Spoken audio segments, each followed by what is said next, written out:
Kia ora, and welcome to 5 Minutes with the FMA, a podcast from New Zealand's Financial Markets Authority. Today we're talking about how non-monetary benefits and short-duration sales campaigns can heighten the risk of consumer harm if not managed and designed appropriately. I'm Rachel Joel, and today I'm joined by Director of Deposit Taking Insurance and Advice, Michael Hewes. Let's start with the why. Yeah, well, thank you for hosting me today, Rachel. It's great to be here.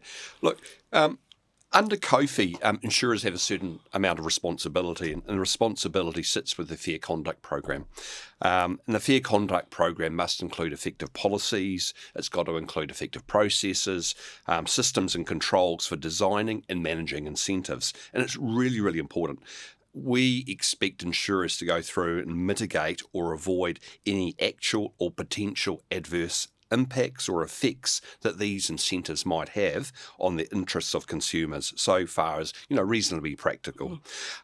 Look, insurers need to go through and consider what the impact on consumers will actually be by running these incentives. We want to understand what the risks that the incentives actually bring. So are they going to influence or produce undue behaviours?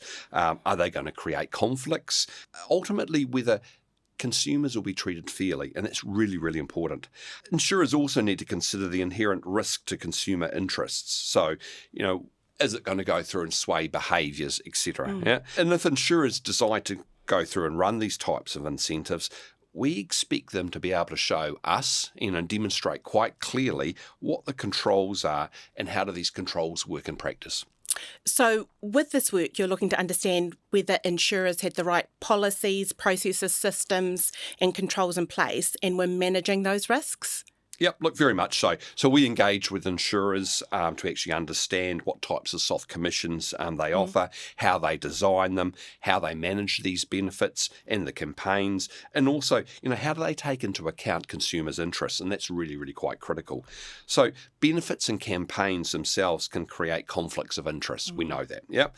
They compromise fair treatment of consumers, and it's something that we're really focused on, Rachel. And what did you find? It was mixed. Some insurers had some really good processes and policies in place. Some were a wee bit light. We would have hoped for better review of the actual incentive itself. Our encouragement is that all insurers need to actually keep records that enable adequate assessment of the actual incentive itself and what the impact on consumers is. Tell me more about the role that governance plays in this. Yeah, look, the role of boards is really, really critical. They are the kaitiaki of a fair conduct program. They need in themselves to be satisfied that the policies and processes are actually in place and consumers are indeed being treated fairly. Design is one thing. What about management during and after a campaign?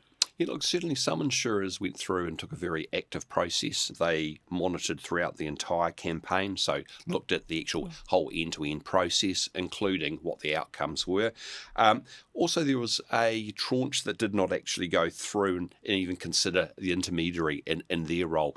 Our strong encouragement is for insurers to take a very much a proactive and outcomes-focused approach to overseeing and running benefits and campaigns. It's absolutely critical.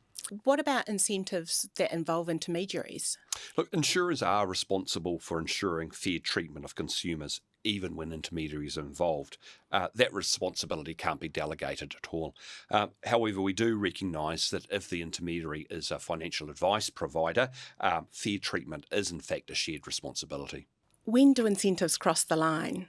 Look, so an incentive that's poorly designed, an incentive that's poorly managed, one that introduces undue behaviours from a consumer's perspective or an intermediary's perspective, where poor customer outcomes are also delivered. So where we don't see proper controls is a good example. So we may indeed take regulatory action. Okay, so what do you want insurers to do now?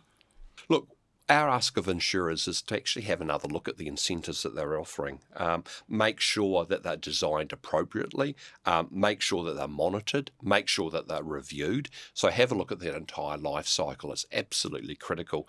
Our key focus is making sure that incentives do not unduly influence our consumers or introduce poor behaviours across the ecosystem. Thanks so much for your time today, Michael. It's much appreciated. If you'd like to find out more about this work, go to www.fma.govt.nz. We'll see you again soon. Mā te wā.